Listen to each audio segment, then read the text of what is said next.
نو هرې خبرې ته به د هغې مطابق چشمې لګیا ورته ګورې به، نو هله به ستا نظر په هغې باندې کار کوي. لکه څنګه چې د انسان نظر 100% کم وي، د هغې لپاره ډاکټر یو خپلې چشمې هغه ته برابر کړي، نو هغه ولګوي، بیا د هغه سیستم باندې د هغه نظر هغه ځای پورې کار رسوي.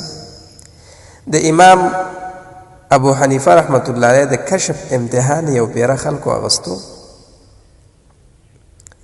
ځکه چې امام اعظم ابو حنیفه رحمت الله علیه خو ډېر لوی امام او فقیه او الله رب العزت هغه ته ډېر لوی علم دماغ ورکړی او عقل ورکړی. نو په هره زمانه کې حاسدینی د هر چا سره یې، په هر پن کې ورسره یې. نو د هغه ټیم حاسدینو د هغه سره په دې پن کې امتحان اغستو چې یاره د امام صاحب ته کشف کیږي او امام صاحب وایي چې یاره ما ته د هر یو سړی اودس کوي، نو ما ته پته لګي چې د هغه اودس د هغه نه کومه ګناه ورجوله. دا د امام اعظم ابو حنیفه رحمت الله علیه د کشف امتحان دی وغستو.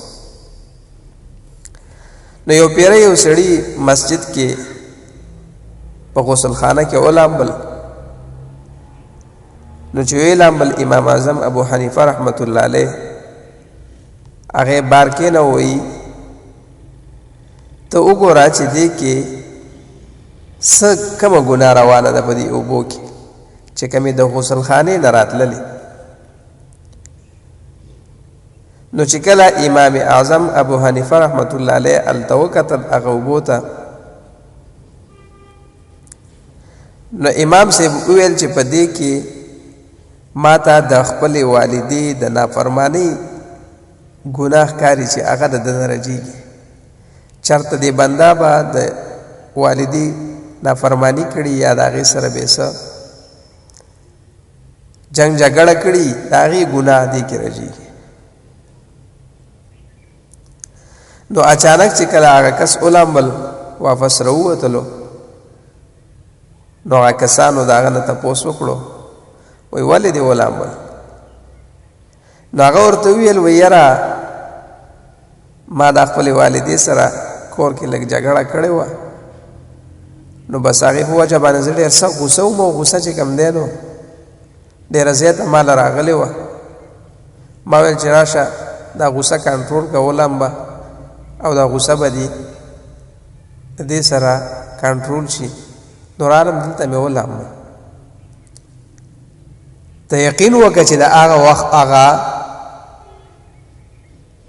خلکو دا ومنله چې امام صاحب ته کم مهارت او کم کشف حاصل دی، دا بل چاته نه دی حاصل، ځکه چې امام صاحب مخکې د هغې نه خبره کړې وه او هغه دیو ته ثابته شوله چې هغه راووتو، هغه وویل په خپله باندې چې او ما د والدې سره کور کې داسې جګړه وه، نو بس طبیعت مې ډېر زیات په غوسه کې و. ما ویل چې راشه دا غوسه ولامبه ما، نو دا غوسه به مې سړه شي. هغه بار رال، نو د هغه ټیم چې کوم دی هغه حاسدینو هغه دا تسلیم کړه چې او د امام صاحب په نظر باندې چې دې ته وګوري نو دا حق او سچ دی، او د امام صاحب نظر چې دی دا بالکل واقعي صحیح دی. نو داسې خبره هره چې کوم د رسول الله صلی الله علیه وسلم د صحابه کرامو وي، نو په هغې باندې آمنا و صدقنا دا پکار دی. خو د هغې په نظر باندې به هغې ته ګورې، د هغې چشمې به هغې ته لګې، نو هله به تا ته د هغې ثمره حاصلېږي. او که د هغې چشمې او د هغې په نظر ته هغې ته ونه کتل، نو بیا تا ته د هغې هغه ثمره نه حاصلېږي. نو امام صاحب د کشف امتحان د حاسدینو اغستو. امام صاحب به الله رب العزت ډېر لوی علم ورکړ، حاسدینو به پې عجایب عجایب سوالات جوابات کول. یو پیره ورته حاسدینو چې کوم دی نو په هغه ټیم کې ویل دهرینو د امام صاحب خو د علم چرچا وه، وی ته چې دونه ماهر تا باندې موږ یو سوال کوو ته موږ له د هغې جواب راکړه. نو په امام اعظم ابو حنیفه رحمت الله علیه باندې څنګه سوال وکړه؟ وی ته مارته دا خبره وکړه ډک او دسمات یې بولې ورته یادول، وی دا خواږه دي که ترخه؟ داسې سوالات به یې پې کول ښه. نو امام صاحب ورته ویل وی دا خواږه دي؟ نو هغې په خندا شو، الله امام صاحب ولې دا څنګه دا تا دې څه ټرای کړې ده چې دا خواږه دي که ترخه دي؟ په خندا لاړه. او امام صاحب ګیر شو، تا ته څه معلومات دي د دې په باره کې چې دا خواږه دي؟ نو امام صاحب ورته وایي دې له مچان راځي او کوم شی چې خوږي په هغې باندې مچ کیني، په تریخ شي باندې مچ نه کیني. نو حاسدینو باندې یخې اوبه واوښتې. یا خدای دا څنګه عقل دی، دا څنګه علم دی د دې سړي سره؟ د هغه عقل او علم به چې کوم دی د هغه حاسدینو د هغه د تجربو نه د هغه د وینا نه دا تسلیمول. بیا به هغوی داسې چې کوم دی سوالات په د باندې کول چې لکه موږ څونه داسې کمزورې سوال په د باندې وکړو، بې خونده سوال په د باندې وکړو چې دا پکې موږ ته پاتې راشي. خو نه، امام صاحب له الله رب العزت عجیبه عقل ورکړی و، عجیبه علم ورکړی، ډېر لوی شخصیت. دهرین و پې عجایب عجایب سوالات کول. د هغه باره کې دام دي. یو پیره ورته دهرین و، دا سوال یې پې وکړلو، وی یاره ته چې وی یاره زمونږ رب داسې دی، زمونږ رب داسې کوي، زمونږ رب داسې کوي.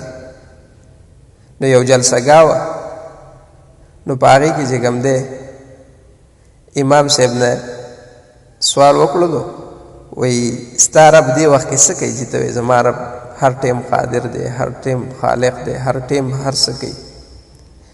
نو چې چا ته سوال وکړو هغې د هغه سټیج نه راکوز کړو، په خپله باندې ور وختو.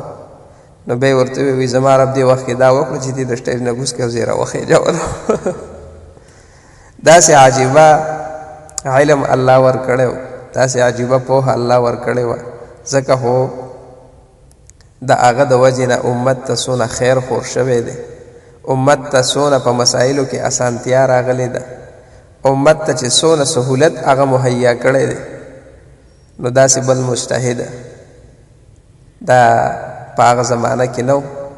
نو الله دې د امام صاحب رحمت الله علیه په قبر باندې انوارات نازل کړي، او د هغه دا کم محنت او دا کم مشقت او دا کم خواري چې کړې ده، الله رب العزت دې دا مزیده قبول کړي او موږ له دې الله د هغې په عملو کې، د هغې په کوششونو کې زیادت نصیب کی، توفیق دې الله راکړي. وآخر دعوانا ان الحمد لله رب العالمين.